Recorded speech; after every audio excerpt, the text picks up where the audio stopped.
Você está no canal Eu Estudo a Lição com o pastor Samuel Camilo.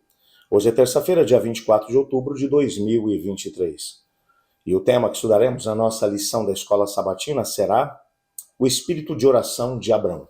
O texto base para o nosso estudo encontra-se em Gênesis, no capítulo 18, verso 23, que diz: E aproximando-se a ele, disse: Destruirás o justo com o ímpio?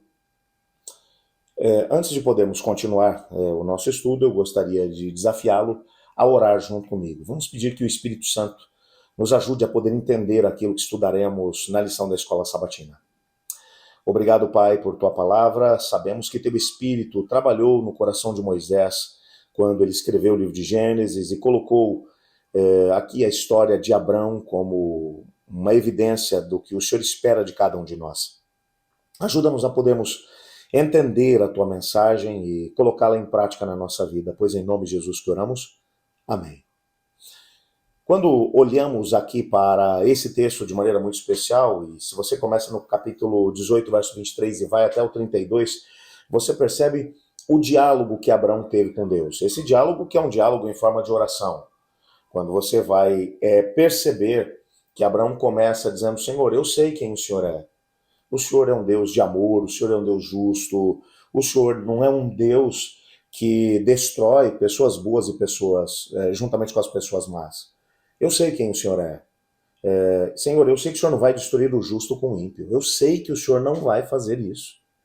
E ele vai agora começar a trabalhar com Deus nessa perspectiva. Ele vai, parece que ele está chovendo no molhado, que ele está explicando para Deus quem Deus é. Isso aqui é uma coisa tremenda. Na verdade, essa oração, e quando ele vai começar dizendo: Senhor, se tiver 50, 45, 40, ele vai descendo até 10 justos na cidade, o Senhor vai destruir todo mundo? Ou o Senhor vai se manter ainda, ou vai manter o teu amor tendo como base essas pessoas que estão hoje vivendo nessas cidades, apesar delas serem pecadoras, apesar de serem más, mas o Senhor trabalha para que as pessoas possam se modificar. Abraão com certeza estava olhando para aquelas mais de 1.000 pessoas que se encontravam no seu acampamento. 20 anos antes, ele tinha chegado com algo em torno de 70 pessoas dentro do seu clã. Quando ele está saindo lá de Harã, são cerca de 70 pessoas que estão vindo com ele para a terra de Canaã.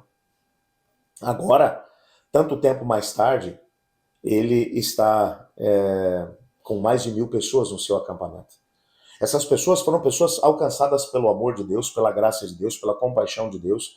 São pessoas que tiveram a oportunidade de compreender quem Deus é e qual é o propósito de Deus para a vida delas.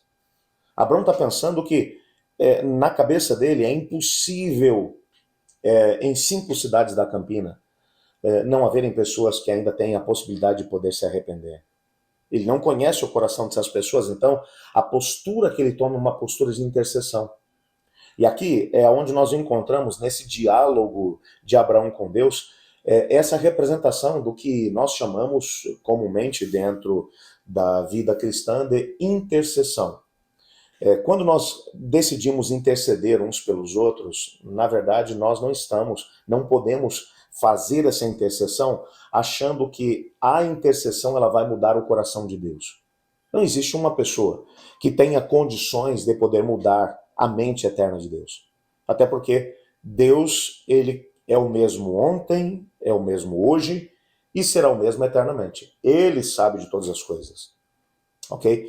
Então, não existe um ser humano capaz de mudar a Deus. A oração não muda Deus. A oração muda o nosso coração. Quando você começa a interceder por alguém junto de Deus, você começa a perceber, em primeiro lugar, quem Deus é. Depois, você começa a perceber quem eu sou.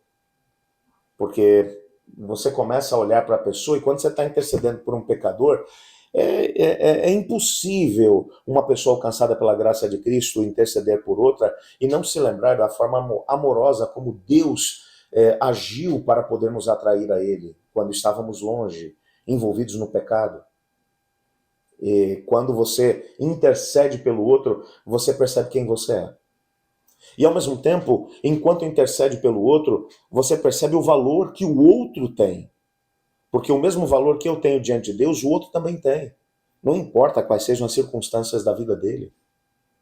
Eu me lembro, por exemplo, que eu ainda era ainda era uma criança, e na igreja onde eu frequentava, num domingo à noite apareceu um morador de rua. A primeira coisa que algumas das pessoas que lideravam a igreja, dos diáconos da igreja, quiseram fazer, foi fazer com que aquele homem saísse da frente da igreja. Afinal de contas, ele estava com um cheiro muito forte, com sinais de embriaguez. Parecia simplesmente um homem, um vagabundo que estava ali na frente da igreja e que faria com que as pessoas se sentissem desconfortáveis na presença dele. Mas um indivíduo se aproximou. O irmão Paulo, que era um dos anciãos. Ele chegou, na época havia um programa que a igreja trabalhava, que era muito parecido com aquilo que hoje é o AA, os Alcoólicos Anônimos. Nós tínhamos um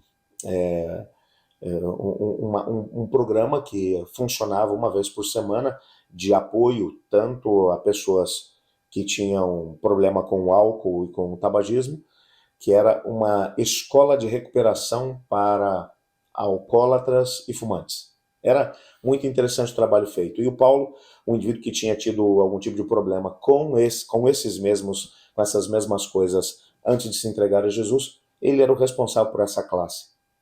O programa dele estava terminando quando ele chegou e viu os diáconos tentando fazer com que aquele homem fosse embora, porque afinal de contas, na cabeça desses nossos irmãos, aquele homem poderia fazer com que outras boas pessoas que pudessem vir à igreja, de repente se sentissem desconfortáveis na presença deles. Quando Paulo chegou, Paulo disse: o que vocês estão fazendo? Não, não, não. Esse indivíduo tem tanto o direito de estar aqui como qualquer outra pessoa. Ele se aproximou, perguntou o nome dele, ele disse que o nome dele era Argemiro. E ele disse: você está precisando de alguma coisa, Argemiro? E o Argemiro disse: eu nem sei exatamente o que eu preciso. Eu tenho vivido na rua nos últimos 10 anos, sou alcoólatra, e na conversa ele começou a descobrir que o Argemiro tinha sido médico e que, por causa de algumas perdas que ele havia sofrido, tinha começado a tentar encontrar algum consolo no álcool, e o alcoolismo destruiu sua vida, até um determinado momento em que ele parou de trabalhar e foi para as ruas. Nós tínhamos agora diante de nós um homem que estava extremamente sujo, com um cheiro muito forte, embriagado, mas que era um médico, que tinha se perdido por causa do vício. O Paulo conversou um pouco com ele, fez com ele o primeiro atendimento da classe ou da escola de recuperação para alcoólatras e fumantes, e disse para ele: se você quiser mudar de vida, nós vamos te ajudar. E o Paulo fez uma coisa extraordinária. Paulo pegou aquele homem, colocou dentro do seu carro, foi até a casa dele e deu um banho naquele camarada. Deu das suas próprias roupas para que o Argemiro pudesse usar. Chamou um dos seus irmãos que sabia cortar cabelo, pediu para que cortasse o cabelo do Argemiro. Quando ele chegou de volta na igreja com o Argemiro já não estava mais com um cheiro ruim, o cabelo já estava cortado, ele estava usando roupas bonitas. O Argemiro se sentou, ficou conosco, assistiu o culto naquele dia, e quando ele estava saindo, o Paulo disse: onde é que você vai? Eu vou te ajudar. O Paulo o levou para uma edícula que tinha dentro da própria casa onde ele vivia, e ajudou o Argemiro. Durante 3 meses o Argemiro viveu no mesmo quintal que ele, numa casa que era do Paulo, e o Argemiro teve a oportunidade de ver sua vida transformada, completamente transformada.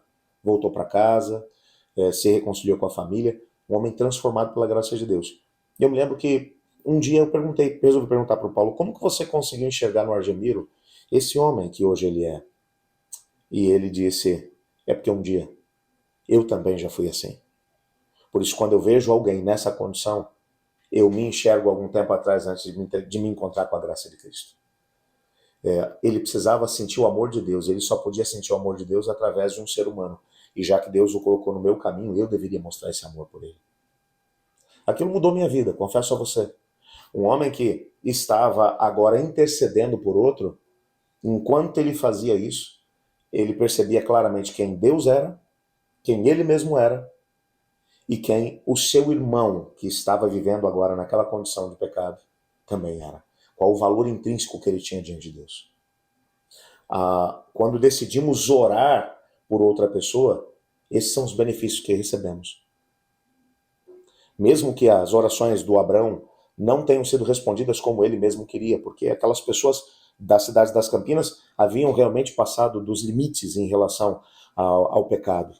Mas ainda assim, ele teve a oportunidade de poder experimentar pelo menos essas três coisas. Ele teve uma visão de quem Deus é, de quem ele mesmo é, baseado no que Deus havia feito por ele, e ao mesmo tempo do valor que as pessoas têm diante do Senhor. Eu quero orar pedindo a Deus para que Ele nos ajude a podermos nos tornar também intercessores como Abraão foi. Se você não tem orado por uma pessoa, pelo menos, da tua comunidade, do teu trabalho, do entorno da tua casa, talvez seja o momento para você poder começar esse processo, como Abraão o fez. Ore comigo. Pai, muito obrigado porque tua palavra nos mostra que devemos ser intercessores. Talvez hoje nossa visão a respeito do Senhor, a respeito de nós mesmos e do nosso próximo seja tão distorcida porque temos negligenciado a intercessão de uns para com os outros. Ajuda-nos a sermos influenciados pela experiência do Abraão. Coloco também diante do Senhor cada pedido que os meus irmãos e irmãs têm no coração, aqueles que foram enviados para cá para o canal também. Responde de acordo com a tua vontade. Pois em nome de Jesus que oramos. Amém. Eu estudo a lição. E você?